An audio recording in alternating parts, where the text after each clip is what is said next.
Hi there. My name's Tim Hegarty. I'll be your instructor to the C programming course from VTC. Welcome. We're going to be taking a look at the C language and how to use the C language on Windows, the Windows platform, and on Linux. We will be using the Kernighan and Ritchie, or Kernighan, I should say, the G is silent, Kernighan and Ritchie C programming language book that you see down there in the right corner of the screen. I gave you the ISBN number so that you can look up the book easily at your favorite online bookseller or go to a real brick and mortar bookstore, take a look around and find Kernighan and Ritchie, more commonly known as K&R.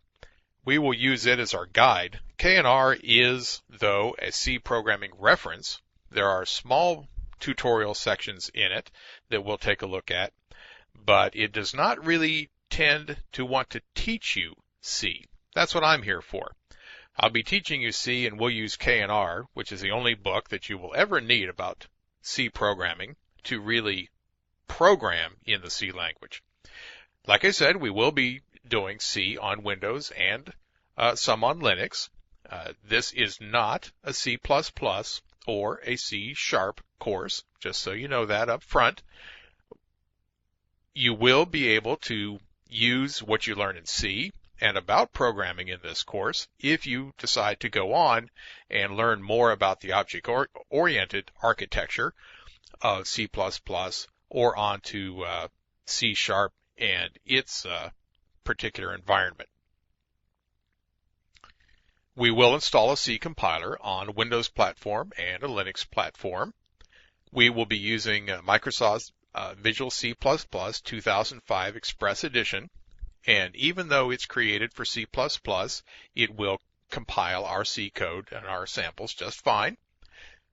Same thing with the GNU, GNU's Not Unix, C++ compiler. We'll make sure that you have it installed properly and updated with the right libraries so you can use it on your Linux system.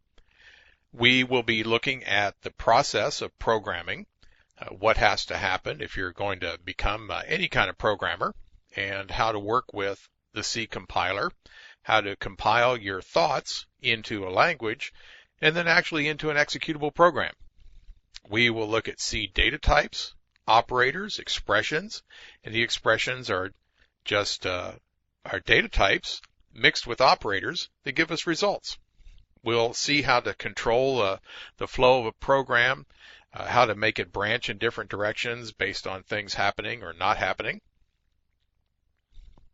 We'll see how to use functions for some structure in our program, so we don't just have what's called a top-down design, where it just starts at the top and keeps going. We will use functions to call back and forth and return information and send information.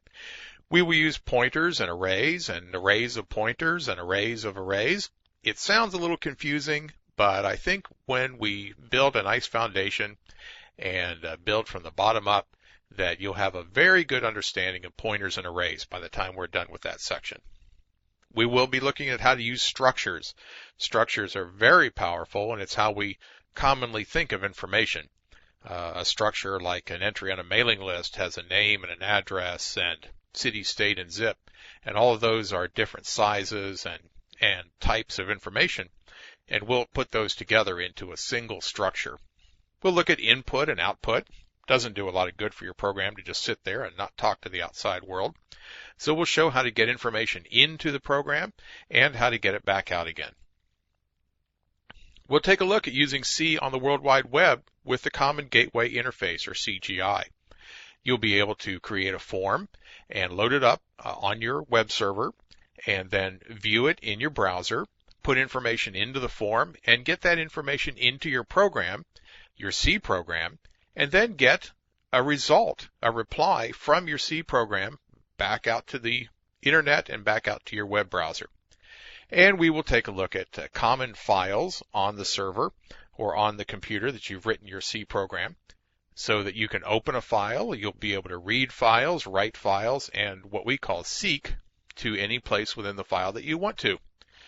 Now, C itself is pretty small. There's not a lot of reserved words, and it's kind of like the alphabet. There's a lot of small pieces to C but they can be combined in some very interesting ways in words and entire books. And that's what we're going to do, is look at the standard library of functions that have already been created for us so that we don't have to reinvent the wheel to do just some standard operations. So let's get started. Keep on clicking into our next video, and we will go and make sure that we can actually load and compile a program in our own C compiler.